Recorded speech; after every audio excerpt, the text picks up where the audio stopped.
Sarah Martinez wiped the sweat from her forehead as she pushed the heavy cart down the narrow corridor of the military storage facility.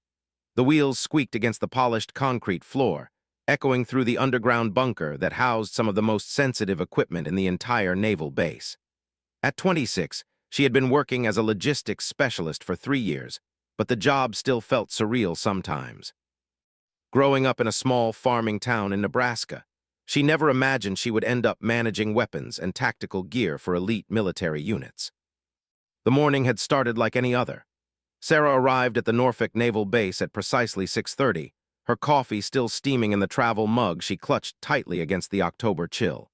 She badged into the secure facility, exchanged pleasantries with the night security guard, and began her routine inspection of the storage areas. Her job was simple in theory but complex in execution. Ensure that every piece of equipment was properly maintained, cataloged, and ready for deployment at a moment's notice. What made Sarah exceptional at her job was not just her attention to detail, but her genuine understanding of the equipment she managed. While most logistics personnel treated weapons as inventory items, Sarah had grown up around firearms. Her father had been a gunsmith in their small town, and from the age of 8, she could field strip a hunting rifle blindfolded. Her mechanical aptitude and natural curiosity had led her to study every manual, attend every training session, and ask countless questions about the gear that passed through her hands. The morning inventory had gone smoothly until she reached Section D, where the special operations equipment was stored. As she approached locker number 47, she noticed something unusual. The heavy steel door was slightly ajar, which should have been impossible given the electromagnetic locking system. Her training kicked in immediately. Protocol demanded that she report any security anomaly to her supervisor, but her instincts told her to investigate first. Sarah approached the locker cautiously, her hand instinctively moving to the radio clipped to her belt.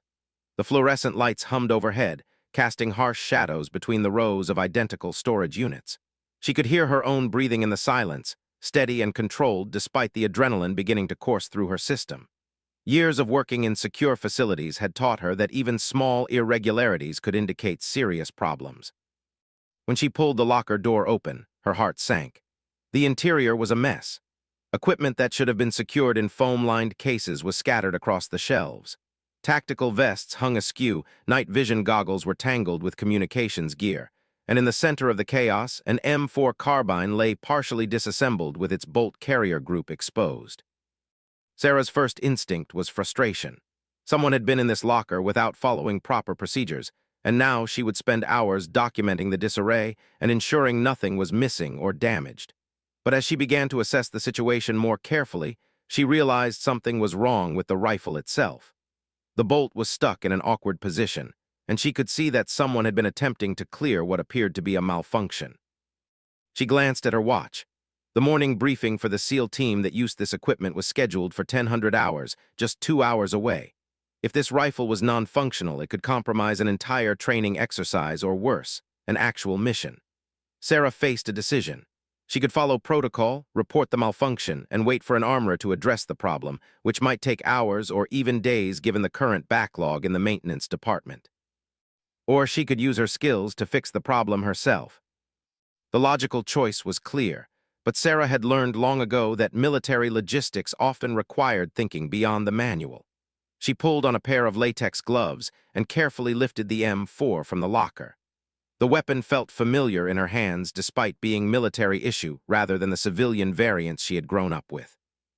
The weight distribution was different, and the materials were clearly of higher quality, but the basic mechanics were identical to rifles she had been working on since childhood. Sarah found a clean work surface in the nearby maintenance area and began her examination. The rifle had suffered what appeared to be a double-feed malfunction, where 2 rounds had attempted to enter the chamber simultaneously. This type of jam was notoriously difficult to clear and often required complete disassembly of the upper receiver. She could see that someone had attempted to force the action, which had only made the situation worse. Working methodically, Sarah began the process of safely clearing the malfunction. She removed the magazine, verified the chamber was safe, and began disassembling the upper receiver.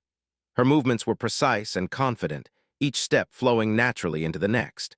She had performed this procedure hundreds of times on her father's workbench, usually while he provided running commentary about proper technique and safety protocols. As she worked, Sarah became aware of footsteps approaching from behind. She glanced over her shoulder to see a tall figure in naval camouflage walking purposefully down the corridor. The man was clearly military, with the bearing and physical conditioning that suggested special operations. His uniform was crisp despite the early hour, and she could see the trident insignia that marked him as a Navy SEAL. The SEAL paused when he noticed Sarah working on the rifle. Most personnel would have simply observed from a distance or asked questions, but something in his expression suggested he was evaluating her technique rather than questioning her authority to perform the work. Sarah continued her disassembly, aware of his presence, but unwilling to rush the delicate process of extracting the jammed rounds. "Double feed?" the SEAL asked, his voice carrying the kind of casual authority that came from years of handling similar situations under pressure. "Looks like someone tried to force it instead of following proper clearance procedures," Sarah replied without looking up from her work. "Made it worse by jamming the second round deeper into the action." The SEAL stepped closer, and Sarah could sense his attention focusing on her hands as she worked. She had reached the critical point in the process where the jammed rounds needed to be carefully extracted without damaging the chamber or feeding mechanism.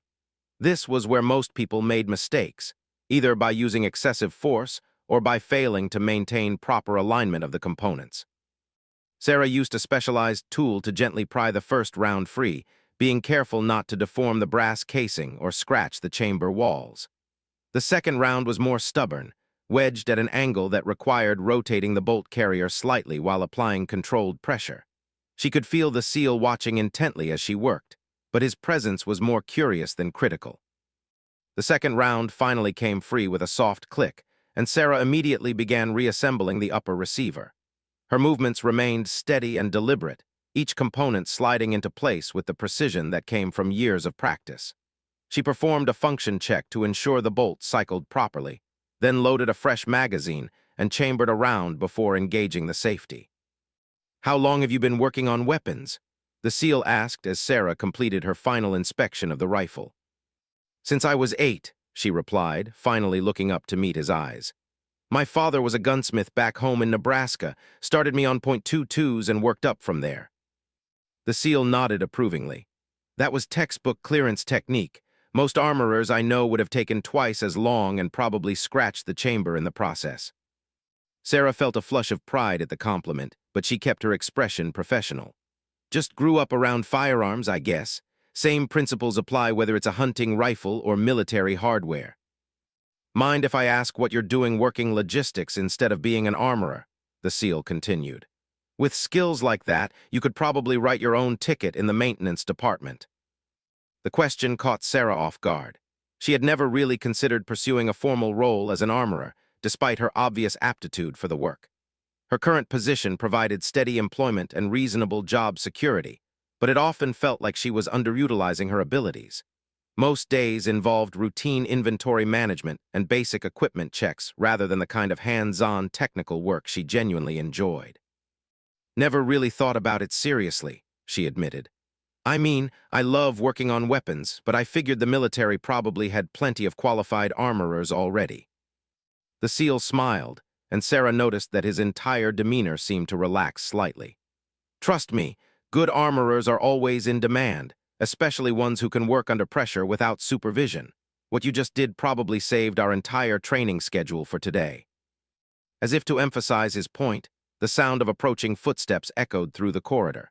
A group of SEAL team members appeared around the corner, their gear bags slung over their shoulders and their expressions focused on the day ahead. They moved with the kind of coordinated precision that only came from countless hours of training together. "Martinez fixed your rifle, boss," the first SEAL announced to the group. "Double feed that someone really screwed up, but she cleared it like a pro." The team leader, a weathered man in his 40s with the kind of intense gaze that suggested extensive combat experience, approached Sarah with obvious interest. "You're the logistics specialist who's been keeping our gear squared away." Sarah nodded, suddenly conscious that she was surrounded by some of the most elite warriors in the military. "Yes, sir. Just trying to make sure everything's ready when you need it." "Well, you just prevented a major headache," the team leader continued. We've got a time-sensitive exercise this morning, and a non-functional primary weapon could have derailed the entire operation. That was outstanding work.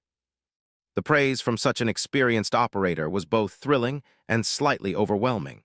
Sarah had always taken pride in her work, but she rarely received direct feedback from the end users of the equipment she maintained. Most of her interactions were with other logistics personnel or middle management, not the warriors who actually depended on the gear in life-or-death situations. Speaking of which, the first SEAL interjected, we should probably get moving if we want to make the briefing on time. As the team began to disperse, the SEAL who had first observed Sarah's work lingered behind. I'm Chief Petty Officer Jake Morrison, by the way. I lead one of the assault teams. Sarah Martinez, she replied, extending her hand for a professional handshake. Logistics Specialist, second class. Jake's handshake was firm and brief, but something in his expression suggested that this introduction was more than just professional courtesy. Sarah, would you be interested in observing some of our training exercises? We could always use someone with your technical expertise to help us understand our equipment better. The invitation was unexpected and intriguing. Sarah's current role rarely involved direct interaction with operational units, and she had often wondered how the equipment she maintained actually performed in realistic scenarios.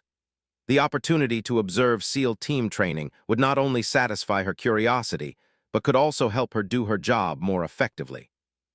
I'd be very interested, she replied, as long as it doesn't interfere with my regular duties and I can get the proper clearances. I'll work on that, Jake promised. In the meantime, thanks again for saving our bacon this morning. That kind of initiative and competence is exactly what we need more of around here. As Jake departed to catch up with his team, Sarah found herself standing alone in the corridor, holding the newly repaired M4 and trying to process what had just happened. In the space of 30 minutes, her routine morning had transformed into something entirely unexpected. She had demonstrated skills that clearly impressed some of the most elite operators in the military, received genuine appreciation for her work, and been invited to observe training exercises that few personnel ever had the opportunity to witness. The encounter had also highlighted something that Sarah had been gradually realizing over the past few months. She was capable of much more than her current position demanded.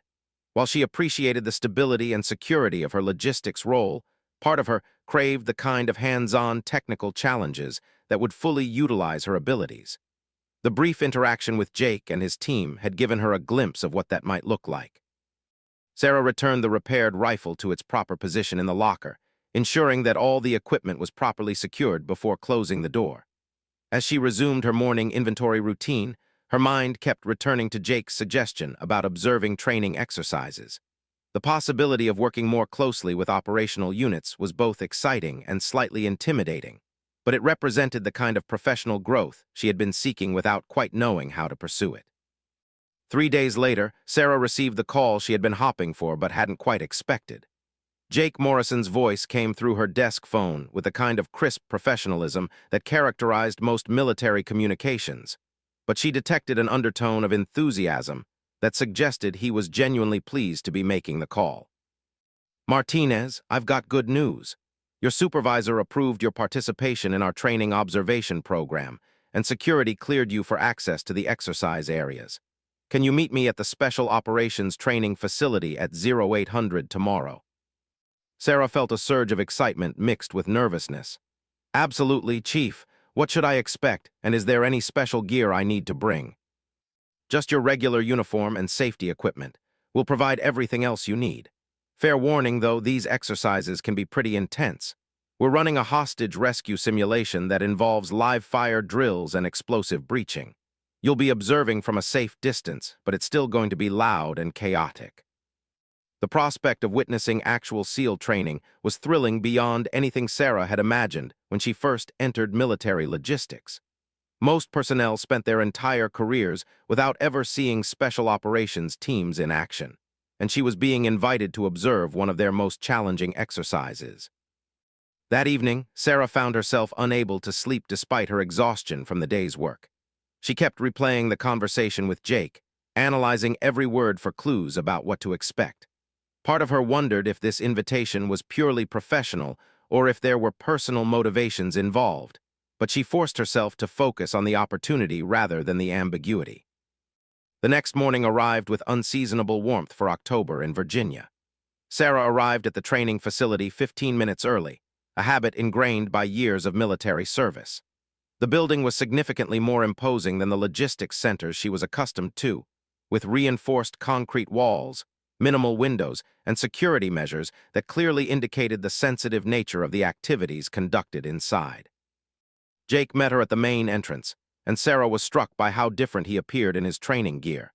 Instead of the standard naval camouflage uniform she had seen him wearing previously, he was dressed in black tactical clothing with an array of specialized equipment that spoke to the serious nature of the day's exercises. His demeanor remained friendly but focused, and she could sense the mental preparation that preceded high-intensity training. "Ready for this?" he asked as he led her through a series of security checkpoints. "Today's exercise simulates a hostage situation in an urban environment. We've got role players acting as hostages and enemy combatants, live ammunition, and enough explosives to make things interesting." Sarah followed Jake through corridors lined with photographs of SEAL teams throughout history, their faces reflecting the kind of quiet determination that had become legendary in military circles. The facility hummed with activity as team members conducted final equipment checks, reviewed mission parameters, and mentally rehearsed their assigned roles. They arrived at an observation deck that overlooked an elaborate training facility designed to replicate a multi-story building. The structure was complete with furniture, realistic lighting, and enough detail to create an authentic urban environment. Sarah could see team members positioned throughout the area, some in tactical gear, and others dressed as civilians to play the roles of hostages. "The scenario is straightforward," Jake explained as he handed Sarah a set of protective eyewear and hearing protection. "Hostile forces have taken control of this building and are holding innocent civilians. Our job is to neutralize the threats and extract the hostages with minimal casualties on both sides." As the exercise began, Sarah was immediately struck by the level of coordination and precision displayed by the SEAL team. What had appeared chaotic and overwhelming from her initial perspective quickly revealed itself to be a carefully choreographed operation where every movement served a specific purpose. Team members communicated through hand signals and brief radio transmissions, advancing through the building with the kind of fluid teamwork that only came from extensive training and mutual trust. Jake's role in the exercise became clear as Sarah watched him lead his assault team through the breach sequence. His movements were economical and purposeful, each decision clearly the result of extensive training and experience. When his team encountered armed role players, their response was immediate and decisive, neutralizing threats while maintaining awareness of potential hostage locations. What impressed Sarah most was not just the tactical proficiency of the team, but their ability to adapt when things didn't go according to plan. Midway through the exercise, an unexpected development forced them to modify their approach completely. A hostage situation became more complex when role players introduced variables that hadn't been part of the original scenario. Instead of becoming flustered or reverting to predetermined scripts, the team adjusted their tactics smoothly and continued to progress toward their objectives. During a brief pause in the action, Jake appeared beside Sarah on the observation deck. His face was streaked with sweat, and his breathing was slightly elevated from the physical demands of the exercise, but his expression was animated with the kind of satisfaction that came from challenging work performed at a high level. "What do you think so far?" he asked, accepting a bottle of water from a nearby cooler. "It's incredible," Sarah replied honestly. "I had no idea how complex these operations could be. Every piece of equipment you're using has passed through my hands at some point, but seeing it in action gives me a completely different perspective on its importance." Jake nodded approvingly. "That's exactly why I wanted you to see this. The people who maintain our gear rarely understand how we actually use it in the field. Your technical knowledge combined with operational awareness could make you incredibly valuable to our teams." Before Sarah could respond, an announcement came over the facility's communication system indicating that the second phase of the exercise was about to begin. This portion would involve a different team using alternate tactics to accomplish the same objectives, allowing for comparison of techniques and identification of best practices. As they resumed observation, Jake began providing running commentary on the tactical decisions being made by the second team. His explanations helped Sarah understand not just what was happening, but why specific approaches were being chosen over alternatives. She began to see patterns in how equipment was employed, which tools were most critical in different scenarios, and where improvements might be possible. "Your rifles are performing flawlessly," she observed during a particularly intense sequence. "But I'm noticing that several team members are having issues with their communication equipment. The headset connections seem to be coming loose during rapid movement." Jake looked at her with surprise and obvious interest. "You're absolutely right. We've been having intermittent comm problems for weeks, but nobody could figure out what was causing them. The armorers kept telling us the equipment was functioning properly during static testing." "Static testing doesn't replicate the kind of physical stress you're putting on the gear," Sarah explained. "Those connections are probably fine when you're standing still, but the constant motion and vibration during actual operations is causing micro-disconnections. A simple modification to the connection points could probably solve the problem entirely." The insight was based on Sarah's understanding of both the technical specifications of the communication equipment and her observation of how it was actually being used in realistic scenarios. It was exactly the kind of practical problem-solving that came from combining theoretical knowledge with operational experience. As the exercise concluded, team members began the process of equipment recovery and debriefing. Sarah watched as they methodically cleaned and inspected every piece of gear, documenting any issues or concerns for future reference. Their attention to detail was impressive, but she could see opportunities for improvement based on her logistics background. "Chief Morrison," she said as the team prepared to move to the debriefing room, "would it be possible for me to examine some of the equipment that's been giving you problems? I might be able to suggest some modifications or maintenance procedures that could improve reliability." The request was somewhat bold, given her relatively junior rank and limited experience with special operations equipment, but Jake's response was immediately positive. "Absolutely. In fact, that's exactly the kind of technical support we've been looking for. Most of our interactions with logistics are purely transactional. We request gear, you provide it, and we rarely get the chance to discuss performance issues or potential improvements." Over the next hour, Sarah found herself in the equipment bay examining rifles, communication gear, and tactical accessories with several SEAL team members. Her questions were detailed and informed, focusing not just on obvious malfunctions, but on subtle performance issues that might indicate underlying problems. The SEALs were clearly impressed by her knowledge and her ability to understand the operational context of their concerns. "Martinez, you've identified more potential improvements in one afternoon than we've seen from the logistics department in the past year," commented the team leader she had met briefly during her original encounter with Jake. "Have you ever considered transferring to a more technical role?"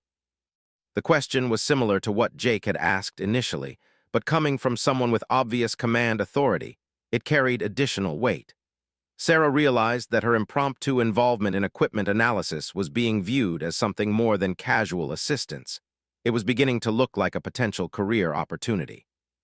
"I've been thinking about it more seriously lately," she admitted, "but I'm not sure what options are available or how to pursue them effectively." "We might be able to help with that," Jake interjected. "Our unit has been pushing for expanded technical support, specifically someone who understands both equipment maintenance and operational requirements. Your background seems like exactly what we're looking for." The conversation was interrupted by the arrival of a senior officer Sarah didn't recognize. The man was clearly high-ranking, given the immediate attention he received from the SEAL team members, and his expression suggested he was interested in more than just a routine visit to the training facility. "Chief Morrison, I understand you found someone who might be able to help us with our equipment reliability issues," the officer said without preamble. "Commander Peterson, Special Operations Logistics Coordination." Jake gestured toward Sarah. "Yes, sir. Logistics Specialist Martinez has been observing our training and providing some valuable technical insights. She's identified several potential solutions to problems we've been dealing with for months."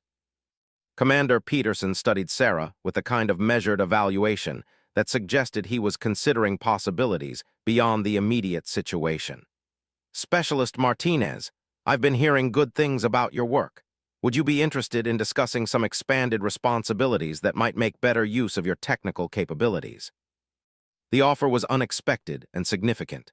Sarah realized that her chance encounter with Jake 3 days earlier had set in motion a series of events that could potentially reshape her entire military career. The prospect was both exciting and somewhat overwhelming, given how rapidly things were developing. "I would be very interested, sir," she replied, trying to maintain her composure despite the magnitude of what was being offered. "I've always felt that my technical background could be more fully utilized, and the work I've seen here today is exactly the kind of challenging environment where I'd like to apply my skills." Commander Peterson nodded approvingly. "Excellent. Chief Morrison, why don't you work with Specialist Martinez over the next few weeks to evaluate how her expertise might best be integrated with our operational requirements? I'll speak with her current supervisor about temporarily adjusting her duties to accommodate some additional technical support responsibilities." As the senior officer departed, Sarah found herself standing with Jake in the suddenly quiet equipment bay. The implications of what had just occurred were beginning to sink in, and she realized that her career trajectory had just shifted dramatically from routine logistics to direct support of special operations teams. "Welcome to the team," Jake said with a smile that suggested both professional satisfaction and personal pleasure. "I think you're going to find this work a lot more interesting than routine inventory management." 2 weeks into her new assignment supporting SEAL team operations, Sarah found herself completely immersed in a world she never could have imagined. Her days now began at 5:30 in the morning with equipment checks alongside the team members themselves, rather than the solitary inventory management that had defined her previous routine. The change was dramatic, demanding, and absolutely exhilarating. Her workspace had been relocated from the sterile logistics center to a technical bay adjacent to the SEAL team ready room. The space buzzed with constant activity as operators prepared for training exercises, maintained their gear, and debriefed from completed missions. Sarah had been given access to technical manuals and specialized tools that most logistics personnel never saw, along with the freedom to experiment with equipment modifications that could improve operational effectiveness. The communication equipment problem she had identified during her first training observation had become her primary focus. Working closely with Jake and his team, she had developed a series of modifications to the headset connection points that virtually eliminated the intermittent failures they had been experiencing. The solution involved reinforcing the connection points with military-grade strain relief boots and implementing a secondary securing mechanism that prevented disconnection during rapid movement. "Martinez, these comm modifications are game-changing," announced team leader Master Chief Rodriguez during the morning briefing. "We conducted a 12-hour exercise yesterday with 0 communication failures. That's the first time we've achieved that level of reliability with this equipment." The praise from such an experienced operator was deeply satisfying, but Sarah was already focused on the next challenge. She had been analyzing failure reports from other SEAL teams across the command and had identified patterns that suggested several additional areas where equipment improvements could yield significant operational benefits. "I've been looking at the night vision mounting systems," she said, projecting her analysis onto the briefing room screen. "The current brackets are failing at a rate of about 15% during extended operations, usually due to vibration-induced loosening of the mounting screws. I think we can solve this with a combination of thread-locking compound and modified washers that distribute stress more effectively." Jake leaned forward in his chair, studying the technical diagrams Sarah had prepared. "How long would those modifications take to implement, and can we test them without interfering with operational readiness?" "I can modify a complete set of mounts in about 4 hours," Sarah replied. "We could test them during this week's training exercises and have performance data within 72 hours. The conversation was interrupted by the arrival of Commander Peterson, whose presence always indicated that something significant was developing. His expression was more serious than usual, and Sarah noticed that he was carrying a classified briefing folder that suggested operational rather than routine administrative matters. "Gentlemen and lady," he began with a nod toward Sarah, "we've received a priority tasking that's going to test our capabilities in some new ways. I need this team prepared for potential deployment within 48 hours, with equipment performance that absolutely cannot fail under extreme conditions." The sudden shift from routine training to operational preparation sent a surge of adrenaline through the room.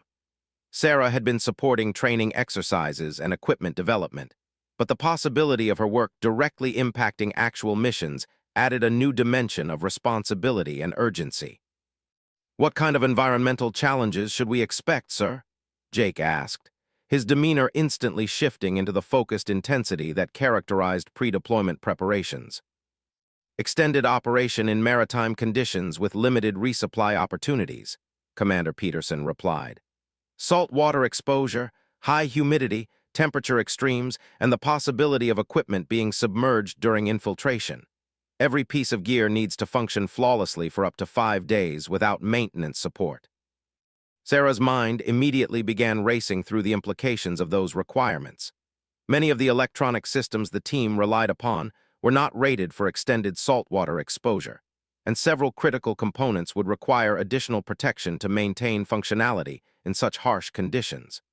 The modifications she had been developing would need to be accelerated and expanded to address environmental challenges she hadn't previously considered. "Sir, how much time do I have to implement environmental protection modifications?" she asked, knowing that her answer could significantly impact the mission's success. "You have 36 hours to prepare everything," Commander Peterson replied.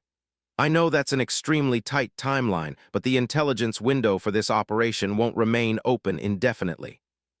As the briefing concluded, and team members began their individual preparations, Sarah found herself facing the most challenging technical problem of her military career. She needed to waterproof communication systems, protect electronic sites from salt corrosion, and ensure that every mechanical component could function reliably after prolonged exposure to seawater. Jake approached her as the briefing room emptied. "Sarah, I know this is a lot of pressure, but I want you to know that we have complete confidence in your abilities. The work you've done over the past 2 weeks has been outstanding, and we wouldn't be asking for this if we didn't believe you could deliver." The confidence Jake expressed was both encouraging and intimidating. Sarah realized that in less than 3 weeks, she had gone from routine logistics work to being responsible for equipment modifications that could directly impact the success of an actual special operations mission. The transformation was dramatic and slightly overwhelming, but she felt ready for the challenge. Over the next 24 hours, Sarah worked with an intensity and focus she had never experienced before.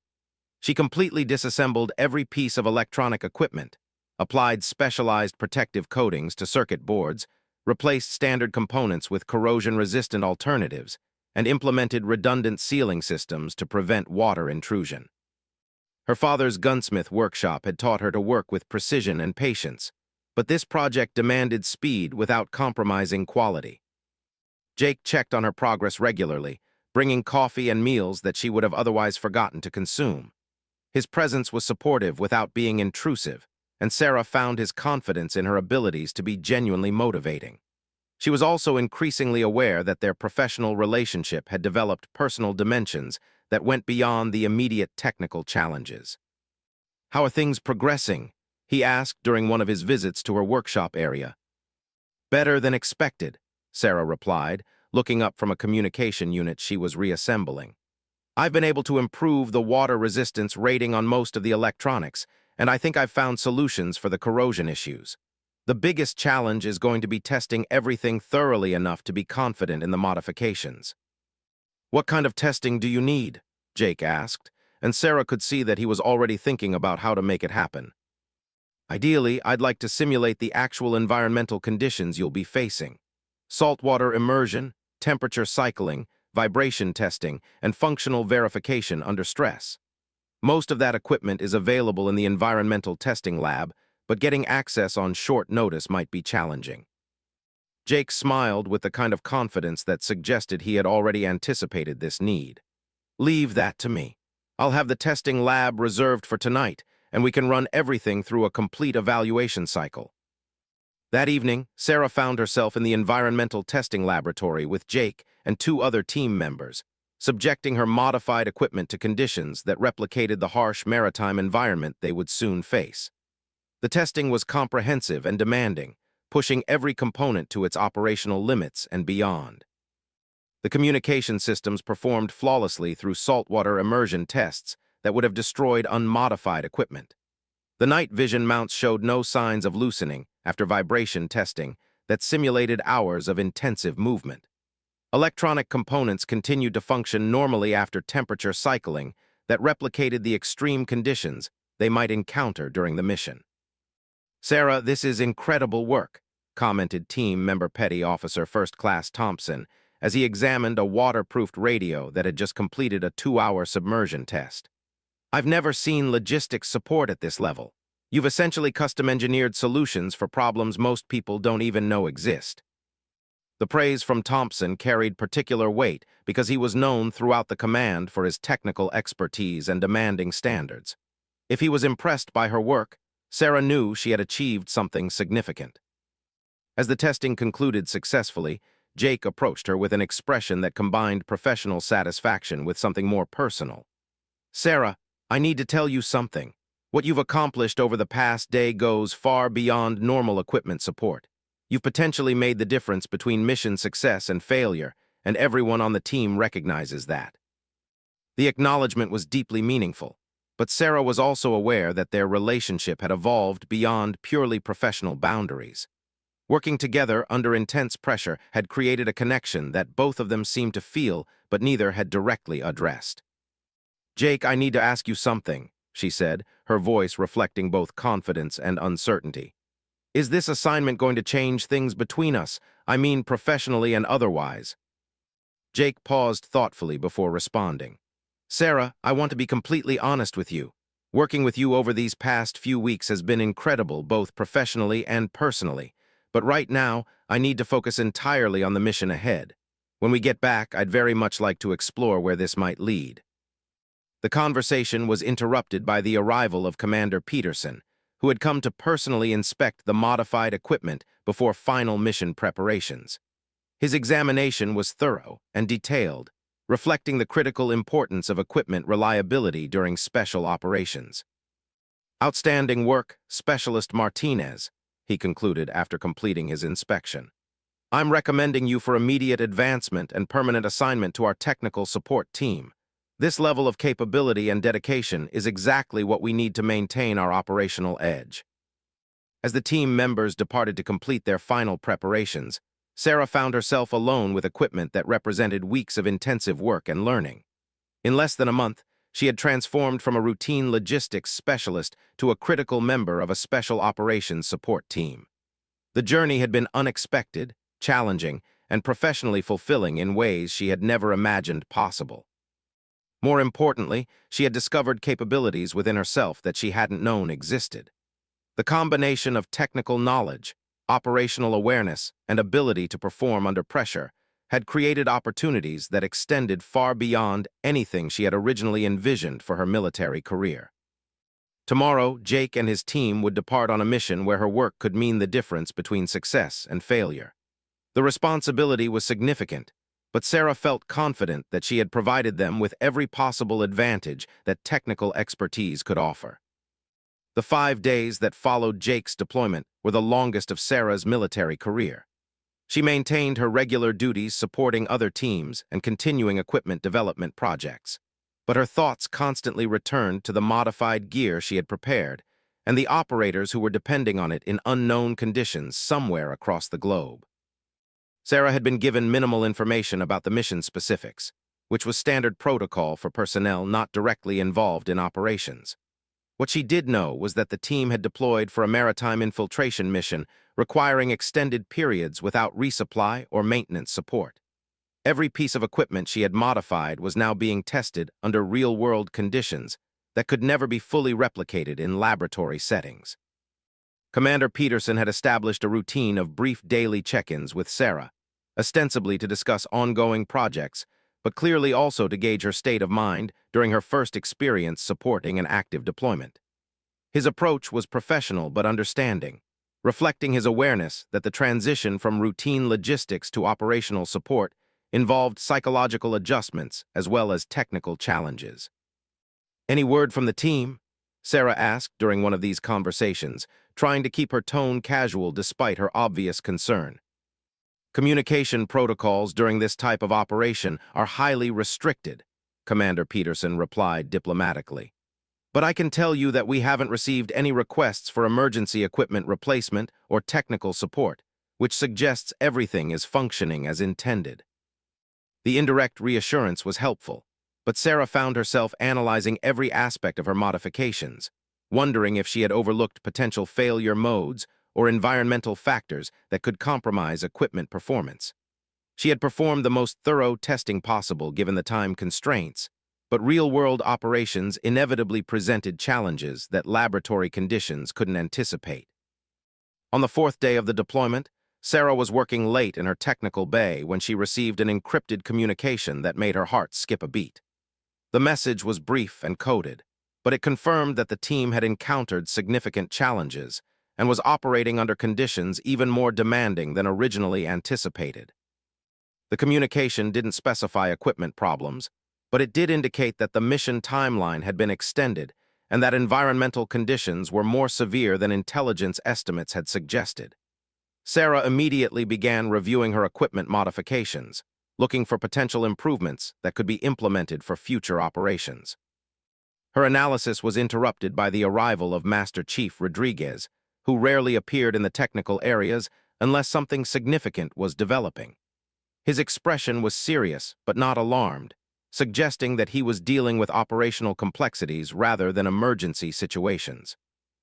"Martinez, I need to brief you on some developments with the current operation," he said, closing the door behind him to ensure privacy.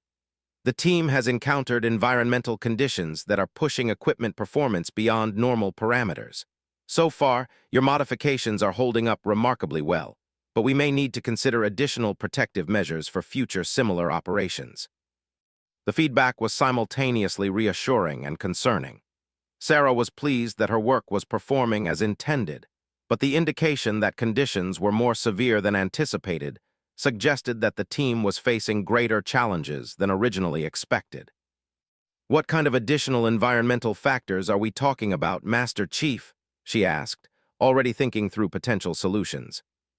"Extended submersion times, higher salinity levels than anticipated, and temperature variations that are more extreme than our original planning assumed," Rodriguez replied. "Nothing that indicates immediate equipment failure, but we want to incorporate lessons learned into our preparation procedures." That night, Sarah found herself unable to sleep despite her exhaustion. She kept running through equipment failure scenarios and potential improvements, driven by the knowledge that real operators in a dangerous situation were depending on gear she had modified. The responsibility was both motivating and slightly overwhelming, representing a level of professional accountability she had never experienced before. The fifth day began with an encrypted communication that simply read, "Mission complete. RETURNING-2 base.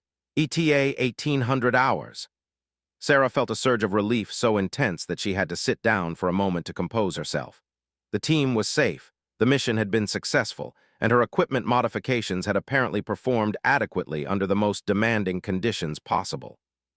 As 17:30 approached, Sarah found herself in the team-ready room along with other support personnel waiting for the returning operators.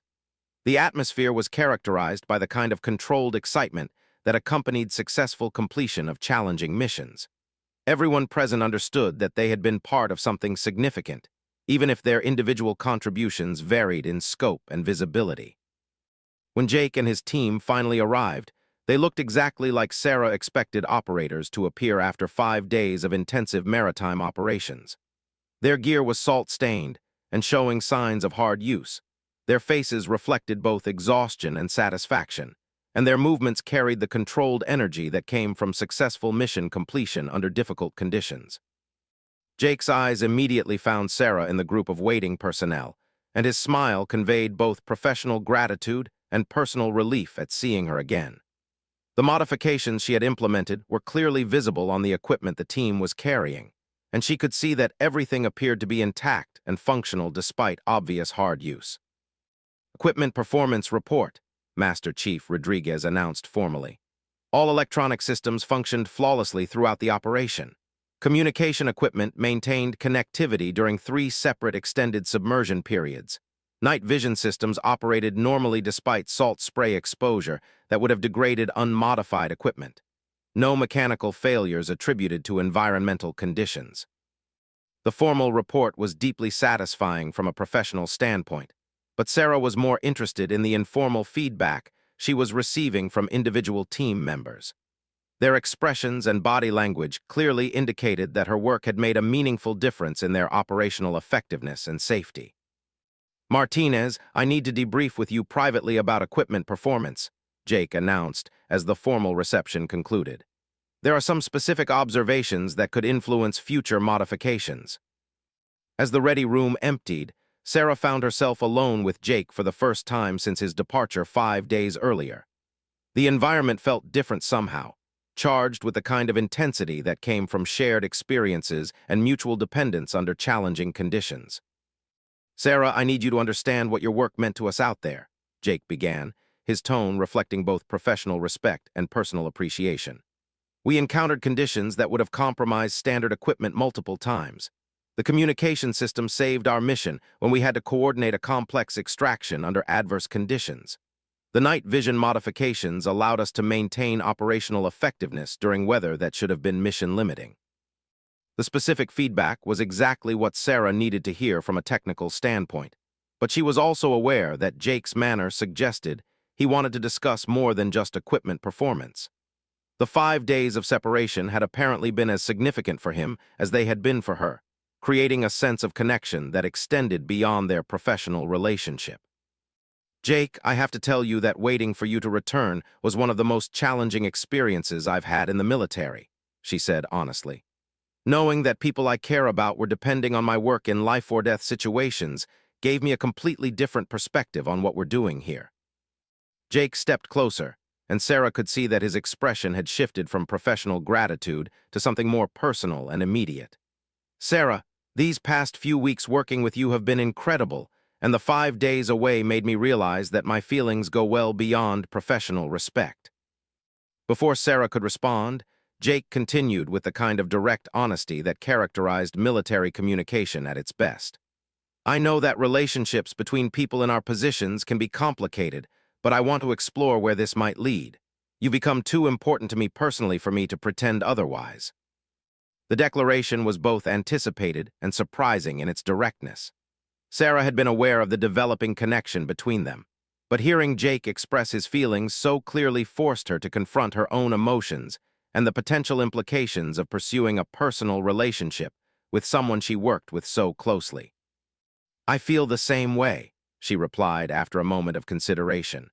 "Working with you has been the most professionally fulfilling experience of my career, but it's also become personally meaningful in ways I wasn't expecting."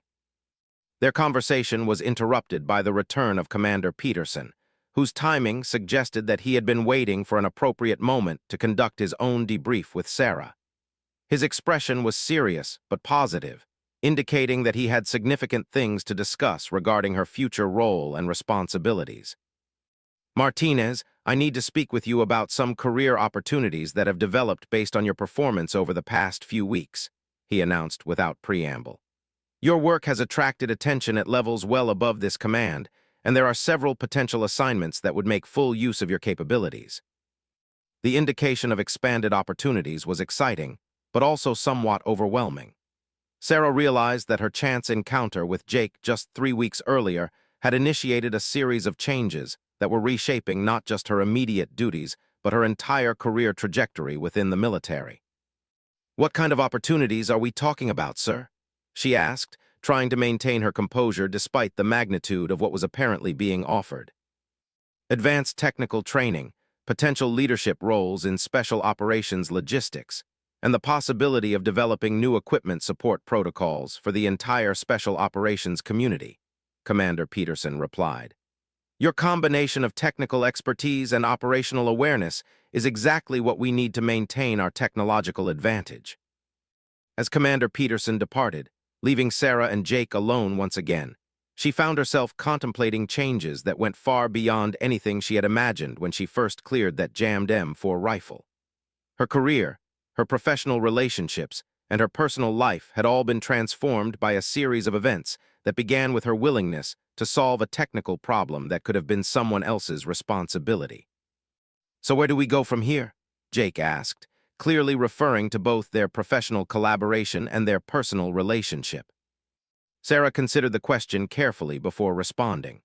She had always been someone who approached major decisions with thorough analysis, but the events of the past few weeks had taught her that some of life's most significant opportunities required a willingness to embrace uncertainty and take calculated risks. "I think we move forward together," she said finally. "Both professionally and personally. I want to see what we can accomplish as a team, and I want to find out where this relationship might lead." 6 months later, Sarah stood in the same equipment bay where she had first demonstrated her technical abilities, but everything about her situation had fundamentally changed.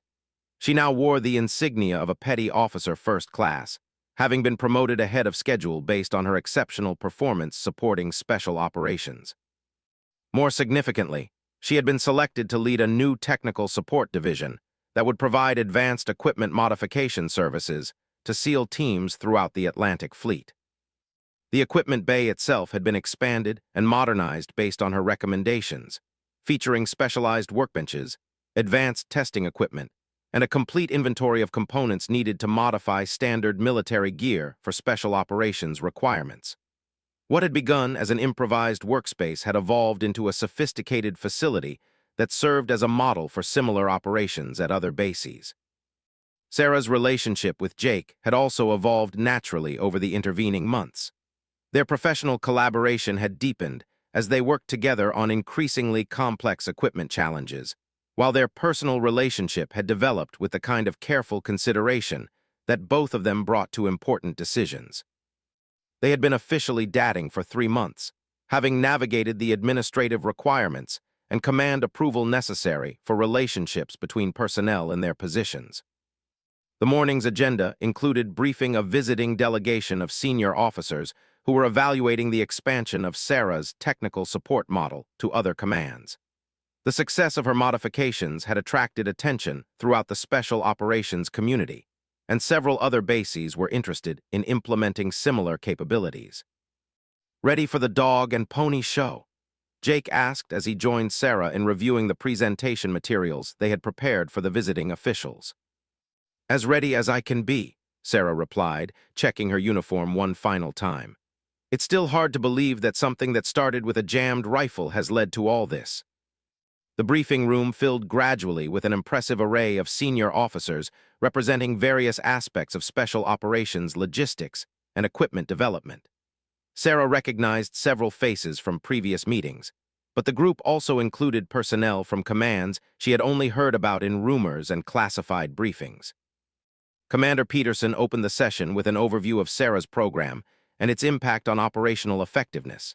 His presentation was thorough and impressive, documenting measurable improvements in equipment reliability, mission success rates, and operator confidence in their gear. The statistics were compelling, but Sarah knew that the real measure of success was the trust and respect she had earned from the operators who depended on her work. "Petty Officer Martinez will now brief you on the technical aspects of our equipment modification program and the lessons learned from 6 months of operational implementation," Commander Peterson announced, gesturing for Sarah to take the podium.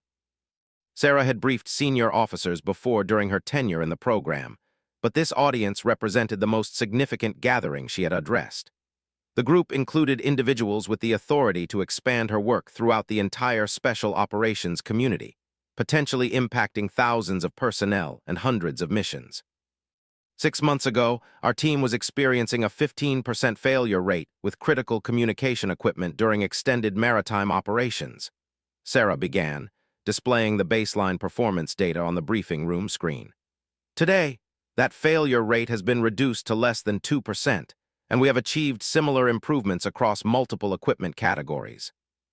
She proceeded through a detailed technical presentation covering the modifications she had developed, the testing protocols that ensured reliability, and the training procedures that enabled other technicians to implement similar improvements.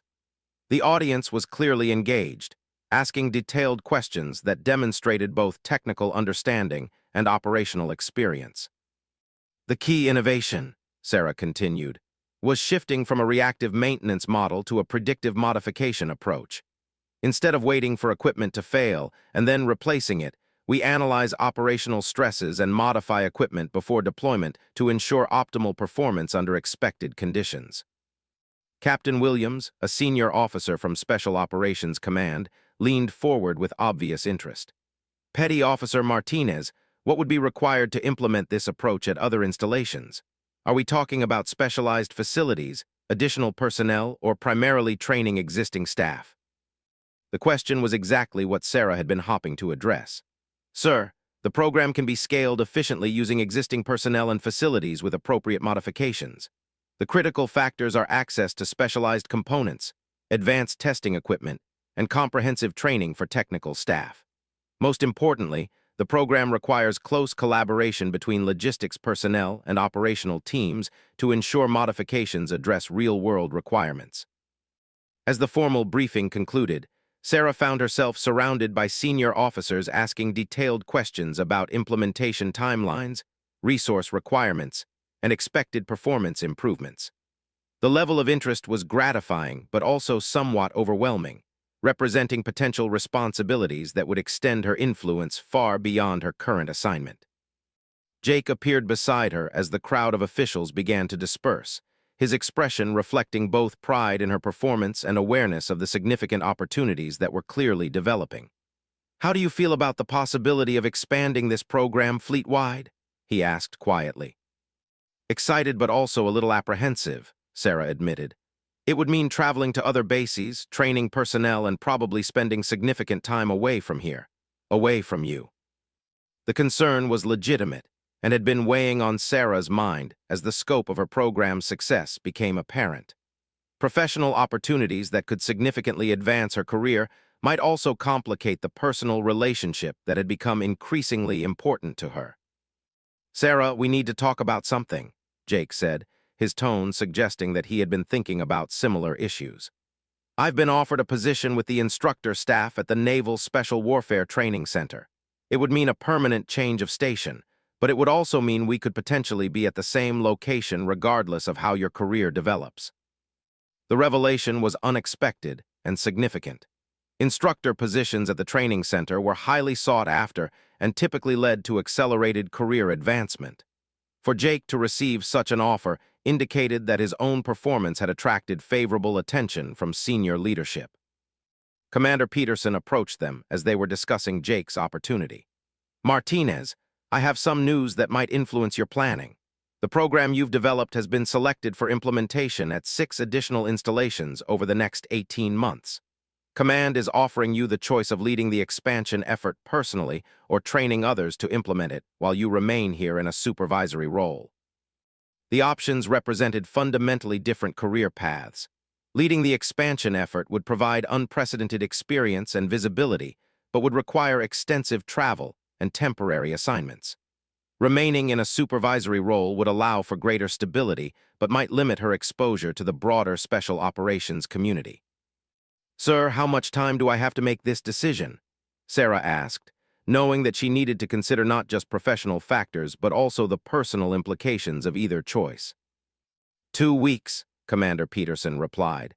"I should mention that if you choose the expansion option, we're prepared to recommend you for selection to Chief Petty Officer upon successful completion of the program.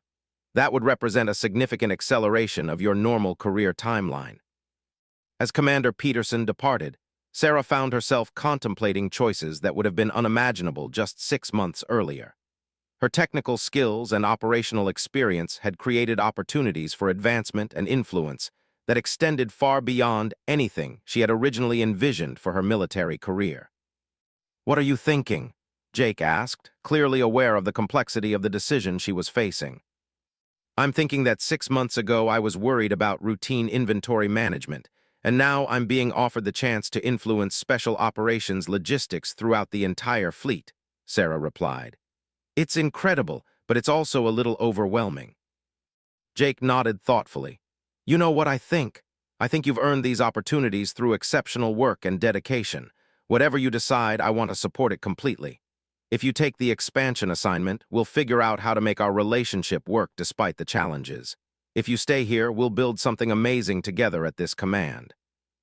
The unwavering support Jake offered helped clarify Sarah's thinking about the decision she faced. She realized that her choice needed to be based primarily on her professional goals and personal values rather than fear of potential complications. That evening, Sarah found herself in the equipment bay where everything had started, surrounded by modified weapons and communication gear that represented months of intensive work and collaboration. She thought about the jammed M4 rifle that had initiated her relationship with Jake and led to the complete transformation of her career prospects.